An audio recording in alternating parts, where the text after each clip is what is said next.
do you feel welcome here? Oh, I'm feeling very, very welcome. Oh yeah, more than welcome. I can say that. So definitely, especially the little ones, you know, it's a very welcoming space for the younger kids as well. And they like the drums and they like the marimbas. All in all, I think it's very welcoming. Yeah. And Do you? Yes, I also think so. And especially the foot heaters in winter.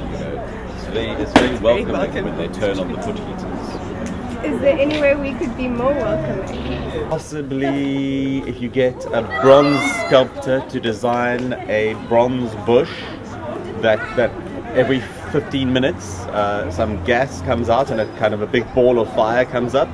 You know, a very nice burning bush just on the side of the road. That could be very welcoming for homeless people to warm their hands, and maybe you could have a bowl of marshmallows and a stick and people can roast marshmallows on the burning bush. I think we felt very welcome but not overwhelmed, which was nice.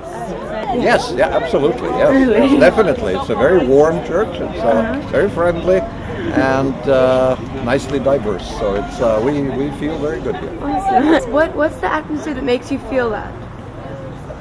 I think that everybody's very relaxed, and I so enjoy doing the piece. And as I kind of died in the World Presbyterian, I never thought I would jump out of my pew and rush up to shake people's hands and things like that. So I think there's a real warmth and a sincerity in there that I really enjoy, that I really like. When you come to Rondebosch, when you walk through the door, what's the first thought that crosses your mind? It's a place where one can be oneself and relax. First of all, I think with your poster on the outside of the church, or the banner that was mentioned this morning, that there's a sense of inclusivity and a sense of openness, because I think the minute people are sure of something, then it's dangerous. Adolf Hitler was very sure of what he thought, and he then acted on what he thought based on what he thought was the truth. So I think the truth is something that is elusive, but you remain open to it, and I like that about Rondebosch United. I just feel everybody here is, and the important thing for me also is it's a church that is involved in social justice. Yeah. I feel welcome myself, but very often, I mean, we're different personalities. I very often don't feel welcome. Something happens and we have a little crisis, and that's like life. Like what?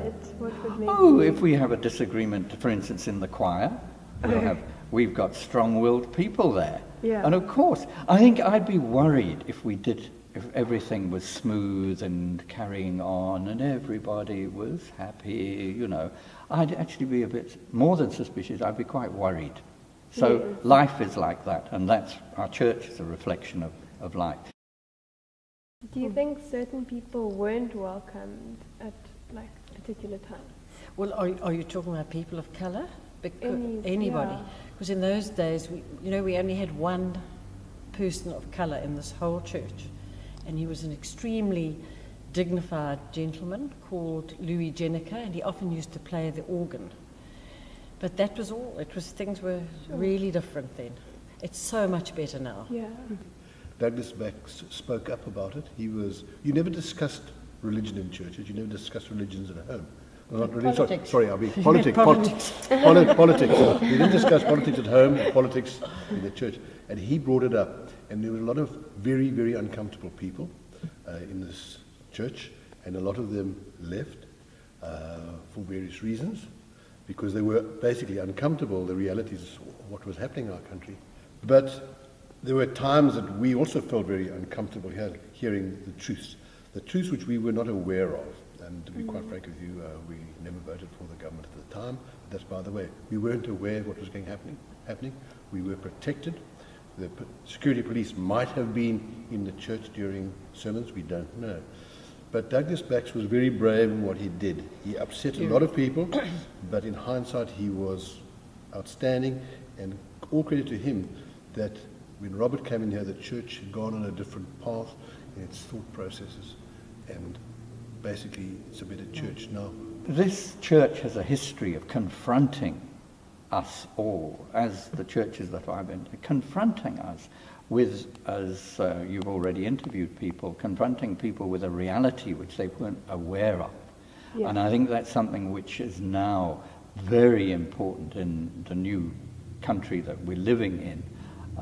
I think that we need to confront a lot of things which we perhaps don't want to. And my generation certainly didn't confront issues that we should have been confronting. Have you always felt welcome? Yes, I remember my first day when I came. It was cold. And up to previously, when I was in Zimbabwe, I had very minimal contact with white people. So when I walked in, and I thought, oh my word, all these white people, are we going to feel, how am I going to talk to them? How do they respond to having me here? Yeah. And I looked around and I saw quite a few black people, but it's mostly white people. And then I was so nervous, but afterwards we went to the hall. The one person is concerned whether I'm warm enough, the other one is asking me if I've had tea, and I was just so overwhelmed by the welcome that I received.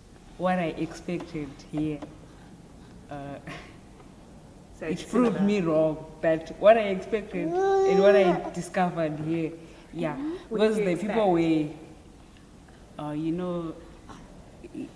if you read books, you just say what people are racist and stuff like that. But when I came here, I found that everyone was. Some were asking. I heard that you did a degree in English and stuff like that, without even knowing or meeting the person. Then the person just come and ask me that question. It means that people were concerned and they cared about me. They were asking me about what are my plans.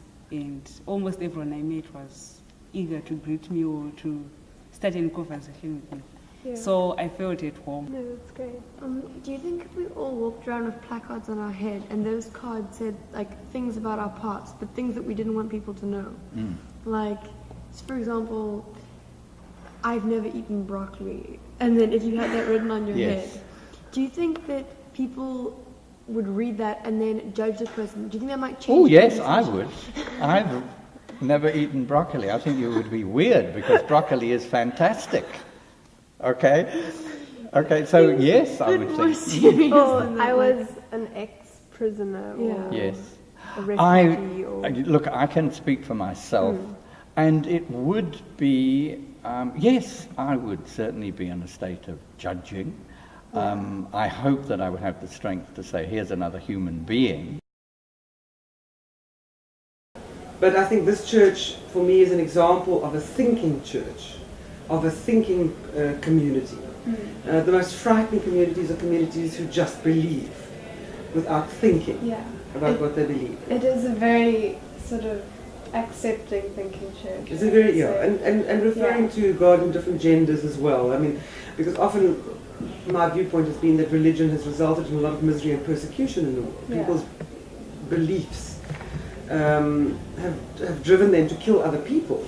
And I'm a bit scared of that in religion, all religions. It's a bit frightening for me that people would want to kill other people because my God's better than your God's better than... In my own family, my own son is gay, and when he chose to tell me about that, it was very brave because I was very much a middle-of-the-road, so-called straight person.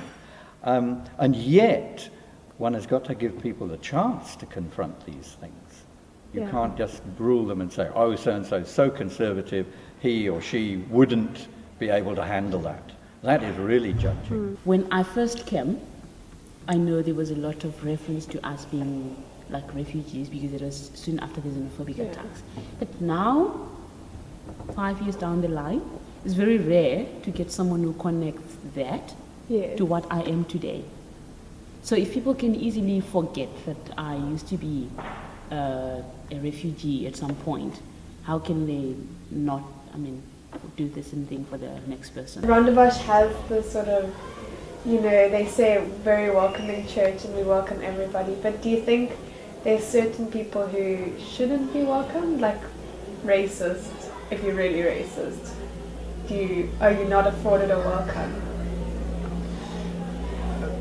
I think the good thing about Rondebosch United is that it's created a space for people to be able to say anything, that because we're not fixed in a set of beliefs, people can say what they like, but they must be willing to be challenged. They must be willing to engage. And the wonderful thing about Rondebosch United is that because it's a space where people can really connect with each other, to see each other through each other's eyes, you can't just put out something on the table that is dogma, that's not willing to be challenged. You have to be willing to understand what others are feeling and how they respond to what you've said. And it's that engagement that makes Rondebosch United such a special place. I can't wait for Sunday to come so that I can meet those lovely people, those accommodating people.